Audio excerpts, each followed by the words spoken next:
Hey guys, Mark Ferrasci, Protect Dog Training with Rayo, the big bully. The bully dog, he's only about 10 months old. Good.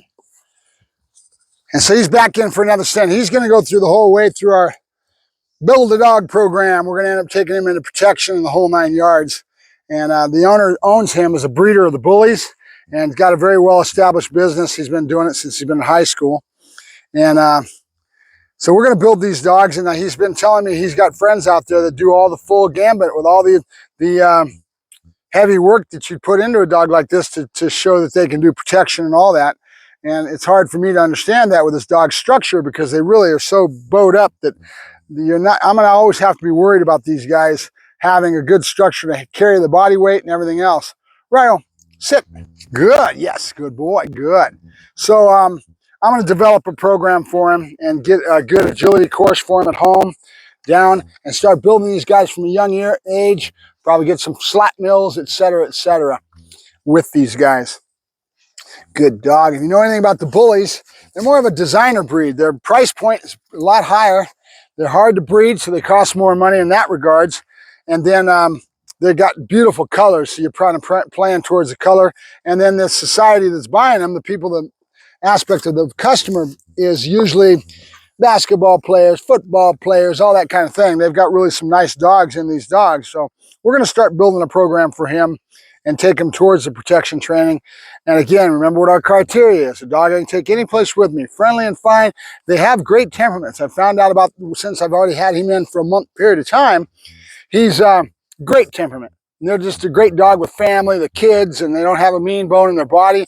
They don't have the tendency to even want to go fight, and they're not like a pitty that's what they call gamey, right? The gamey pit that wants to fight at the drop of a hat. They don't have any of that nature. They're a great dog. Good boy, good. Rayo, good. Rayo, yep, good boy, good. Yeah, good boy, good. Okay, so I want to see where he's at, where his head's at. He's been back home with the owner for a couple weeks. 2-3 weeks, and the owner learning how to do the turns and do what he's got to do has no skill built up yet. I've got to keep working with him, and I've got him trying to give a correction with a jerk release sideways. And these guys, I've already noticed their propensities to lean into that weight and really do a lot of opposition reflex. It's got to be a genetic trait because they are so large and they're used to using that body. So it's a genetic stamp where they want to pull into things real heavy. They have a lot of opposition reflex. So because of that, he's actually rubbing a little bit of fur off that outside neck. I've got to teach him how to do a proper jerk release. It should be tap, tap, right? It shouldn't be a jerk pull. A lot of people when they're first starting, they always want to pull the dog. So they set into that tension. They think that that's the answer. It's not. It's you need to have the slack before you start that piston that goes slap, right? Pop. Pop. Very important. If you don't, you're just teaching the dog to pull. And that's why we have a problem, because we get opposition reflex. Rayo, yep. Place. Yes. Good boy. Good. Yeah, go. You remember, huh? Yeah, look at you. Yeah. So because of that, he's actually got some of these links are bent because the dog's been pulling in. He's trying to pull against that tension. It's not going to work. You're only going to hurt the dog, and it's not effective psychologically. The psychology of a dog, your correction needs to be done and over with. Pop, right? Very important. And then that's why in timing is so important. You catch them right when they're doing the right thing, pop, right? And then go the other way. A lot of praise, a lot of into the food, a lot of motivational stuff. But again, I'm a balanced trainer, so we do teach how to use correction. We do understand all quadrants. We don't just use one quadrant of food, right? Good, yes, good. We live in the land of motivational as much as we can. You see me using food, toys, all kinds of things. But it doesn't mean I shirk away from understanding how to use correction and what to do with it. Down. Good. I like his want. He's really wanting it because I've been out of this. I like this game. Yes. Good boy. Sit. Good. Rayo. Down. Good. And this was basically his first day I've worked him since he got back. So the behaviors, nope, you're seeing right now are what I've already built in and put in the bag. Good. And I've just got to refresh my memory, see where the dog's at. Not really memory. A lot of the stuff will go home and the dog will get all kinds of bad habits from the owner. So we got to find out where his head's at. What's going on? Rayo. Good. Nope. He's wanting to please. That's good. down. Now, I'm going to have to get a flat collar for him because the general rule for a downstay is if he breaks more than a body length, go all the way back to where he's at, spin him around, a lot of social pressure, down again and start over, right? That's the general rule. But if I pull him on this pinch collar and I put tension on that pinch collar, that's constant pain. That illicit pain reaction is going to put the dog in a different frame of mind. His head's going to go different and it's not going to be conducive. So, but I do want to follow through with the rules, which is to take him all the way back to where he was at, spin him around, put him back in his down again. So to do that, I want to do a lot of social pressure. I'll grab that flat collar, I'll drag him up, nope, down, stay. Drag him all the way back to where I want, spin him around, no, down, stay. Okay, but that's why I want a flat collar on the dog. I want to be able to grab that flat collar because there's a lot less, there's no pain involved. All it is a social pressure coming from me telling me he did the wrong thing, right? That's it. There's some physicality in it, of course, but I don't want to pull him around on this pinch collar because it's constant pain. A pinch is designed to be on the dog's neck and be somewhat tight up towards the ears. And when I give a correction, it's just a tap. And then I have the power. I can give just a little twitch, or I can give a heavy correction, right? That's in the knowledge and the person, that's in the expertise of the person that's working him. That's why I always tell my customer that pinches, they think they're so negative, but it's all in your hands. You can give a little tap. You don't need to give a heavy jerk, depending on the dog, depending on the situation. So many things change, right? I see you, Rayo. I see you. You're spoiled. I can tell. You're spoiled. Yes, you are. Rayo? Yep. So this is his first day back, and we're going to keep building him on other things. See how he does. Probably down on the walk and some other things. Yes. Good. And then we're going to be building into protection. I've been doing some bite work with him already, trying to teach the owner how to handle, which is meaning they've got to learn how to post him up and when to give cue words, when to praise. A good handler is worth their weight in gold. I usually would go out and do all the handling with my dogs, and I have other people do the decoy work. I'm going to start, doing some of the work myself. A lot of the kids don't think I can decoy because they've never seen me doing it. I've been doing it a lot of years, guys. I just decided when I started my business back again, 7, 8 years ago, whenever that was, to do my business model a little different way. Well, I'm going to change that. I'm going to start building my own crew. So some things that are coming, guys. And we've got all the potential in the world. We're in an area that doesn't have that many trainers compared to, okay, down there is saturated to a point where you've got everybody and the brother putting up a shingle and saying, I'm a dog trainer, which is the norm for our profession. Yep. I had somebody the other day made a comment to one of the trainers that, oh, you're so nice because you're always so giving with your knowledge. You're not like the gatekeepers. It made me think of myself because I am pushing back on this attitude and behavior trait. If a young kid's coming in and just hanging up a shingle and saying, poof, I'm a dog trainer. So because I'm saying, no, that's not something that I agree in, I'm pushing back on it, they're going to call me a gatekeeper. I love it. I'm not stopping you from getting in the profession, guys. I'm just telling you that you need to do it right. Earn it. Do it the same way I did. I took off at 18 years of age. After I had already been training dogs as a kid, I worked for a professional firm in my town where it was a training firm that went from park to park to park. I gave lessons. I learned. I was there with them for 2 years, lectures verbatim that I had to give in my structure of 8-week obedience course. Heel, sit, down, stay, a come, and a finish. Right? And then a couple weeks for 1 week to introduce them to the program and 1 week to give them prizes and all that at the end. No. So, I earned it, right? I lived in the back of a kennel. I went up to Oakland, lived in the back of the kennel, and over the years, I've done that again and again and again. I've earned my way by earning it, by learning, by putting thousands of dogs under my belt. I haven't just got one dog, go out and do a little bite work for half a year, and say, poof, I'm a trainer, and then learn off the people around me.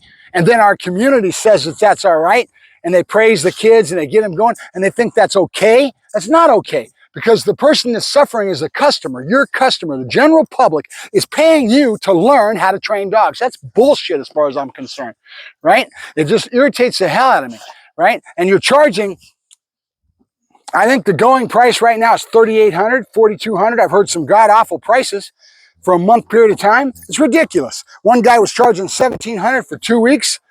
I charged $1,600. I did change my prices. I did bring my prices up. I charged $1,600 for a month. And I felt that was very fair. I can live off of that. I don't have to be rich, But these kids, man, it just blows my mind. So I'm a gatekeeper because I'm telling them, no, that's not all right. I say the bullshit. And I'm going to keep with that attitude. I'm not going to stop. You can call me a gatekeeper all you want and call me an asshole. I'm a jerk. I'm this, I'm that. All the negativity coming from. But remember, guys, been here 30 years. Drama is constant. If it's not me today, it'll be somebody else next week. There's always some kind of drama, and you guys smack talking each other like you wouldn't believe. I won't mention it, but down in the LA Basin, there's a group of trainers that all they do is bad mouth each other. You know the old adage, the only thing two dog trainers can agree on is that the third one doesn't know his ass from a hole in the ground. So in other words, when that third person leaves, that's all they do is talk about him. So they may go out and work with do some decoy one night with somebody, and then the next day they're out there bad mouthing them. That's ridiculous. It really is. So I am going to do a whole thing of trying to make sure that I keep myself from doing that. I'm going to do my best to not say anything negative about my competitors and live by a value that's higher than that, by a value of saying, no, this is wrong. You don't need to do that. It's one of the reasons I like Mike Jones and his Canine Street League, because he's got an attitude that says he wants his guys to have a pure heart. He doesn't want them going out there talking smack about each other, bad-mouthing each other, and doing everything that they do, right? And he's building a pretty good team that way, right? He's got a good set of decoys to do those Canine Street Leagues trials and all that, because it thrives on PSA and them. PSA is a lot lower, but they've started something. They've started something that says you need 2 and 3, 4 different decoys out there doing the decoy work for you to do your thing. They're doing the same kind of a work in Canine Street League to a smaller degree, but PSA gets pretty heavy in it. But see what I'm saying? They've started the whole culture. Then now you have more than just a trainer. You have decoys that are out there too. And now every club's probably got at least 3 decoys to go as high as they can, right? I don't know what the rules are, but I know it's not just one decoy, right? Used to be in a Schutzen, you could have one guy that was the director of the class, and he would be doing all the decoy for all those dogs coming in. They can't do that in the sport of PSA or Canine Street League. They got to have the decoys to build up all those distraction factors and the pressure they're putting on the dogs with all those bottles and all that stuff that they're doing. And it's created a culture of the decoy, which is well and good. I don't disagree with it, but it means that I need to kind of change things if I want to go out and play that reindeer game. Good boy, right there. Yeah, I see you. Yes. All right. Good boy. So that's it in a nutshell. So the Viper Pit, and pretty bad down in the LA Basin. They badmouth each other like you wouldn't believe, and they get into this attitude to a point. I could tell a story, but I won't. I told myself I was going to keep my mouth shut, but I've got a story. Yep. Nope. Of a young lady that used to follow me all over the place. Seen her since she's been about 15, 16 years of age. Went out to their classes and everything and watched this young lady grow up, and she's out there doing a pretty good job, maturing. She's 18, 19, maybe even 20 by now. She's hanging with those guys down there, and they're teaching her to basically be catty like that, and she's flipped the switch on me. All this time we were friends. She always came up to me, always asked me all kinds of questions. I gave her the world. I'd give her any knowledge I possibly could. I was what do you want to call it? It made me feel good. You know, here's this girl that's going to end up being a pretty darn good trainer, and she is a pretty good trainer. Yep. So she is swayed by that, and she thinks their shit don't stink, excuse my language, and that they're the best thing since sliced bread, but she's learning a behavior that I really don't agree with, which is to be catty. She come at me and really started to give a little attitude and everything, and it's wrong. And then I get mad and upset, and then I'm the bad guy, right? Yep. Yep, good dog, good. So it is what it is. And hopefully she'll grow and mature through it. And one day, just like this other trainer that I'm working all his dogs now, a lot of his dogs, not all of his dogs, but he looks back at me giving him hell 2, 3 years ago, and he says, Mark, I agree with you. There's all kinds of poof to train, and it frustrates him now because he's now 3 years, 4 years in, right? But he didn't see himself at that time, and now he looks at me and says, you know, you were totally right. You were totally right. I was a poofed trainer. I thought I knew everything. I had my ego all over the place. That's usually what the kids do, right? They think they're the best thing since sliced bread. They don't realize, here's the golden key, folks. You never stop learning. Even me with 30 years experience and having all kinds of experience and doing what I do and 1,000 dogs under my belt, I always have the attitude that I always can learn something from somebody else. I don't know everything. Maybe I talk about it when I'm out here because I'm confident about what I do, but in no way can you ever learn everything about this trade. There's so many things, there's going to be somebody that shows you something, right? Always keep an attitude of wanting to learn and grow. right? Never stop learning, never stop reaching. It's one of the most important things I can give to anybody that I'm working with is showing them they never stop learning and growing, right? Good boy, good. Good dog. So for all you kids that are all mad at me and my friends, some of them, a couple of them have been friends, I gave you the world when you first showed up, but you wouldn't listen to me. You want to go do it your way and just go, poof, I've done all this reading. I understand classical industry. I understand operant conditioning, so I shouldn't have to work for it, right? God forbid you should have to work for somebody else and scoop shit and take that role of learning and growing and being in that. No, God forbid. I want to hang up a shingle. I want to be the big man, right? I didn't do it that way. And back in my generation, we didn't do it. We knew we had to work for it. If you went in any profession, you had to do apprenticeships. All of that stuff was just common. You had to earn it. You had to earn your respect within your trade, right? And that stuff is gone nowadays because we have such a technological environment that these kids can get away with doing all that. Grab a camera, take a few pictures, and poof, I'm a photographer, right? Wouldn't doubt this young lady starts calling herself a photographer too. You know, instead of going to photojournalist school and actually going to college to learn your trade and really become a professional, oh, poof, I'm a photographer, right? Why? What makes you a photographer? Because I can point the camera and the camera's so well computerized that all I got to do is put it on a setting and it does everything for me, right? Or the editing software we've got, right? That's technology that's allowing that to happen. So the hard work ethic of earning it has gone to hell in a handbasket. It's not that way anymore. It's sad, but it's a fact. All right, come on. And all that after I said I was going to run silent and run deep. It's hard for me, guys. It really is. And those that I'm talking about know exactly what I'm saying. And then that whole little viper pit will be going like this. And I'm the asshole, right? Because I'm the asshole because I'm telling you what is truth. It's truth, guys. Earn it. Stop friggin' hanging a shingle out and thinking you just deserve it because you played with a dog for a year and you're out of the club taking the bite work. Talk to you later. Mark Ferrasci, Protect Dog Training. And Rayo. Come here, Rayo. Come on. Rayo. Good boy, Rayo. Good boy, Rayo. Up, up. Yeah, good boy. Come here. Rayo. Down. Nope. Good. There you go. Down. Stay. Good boy. Good dog. All right. Talk to you guys later.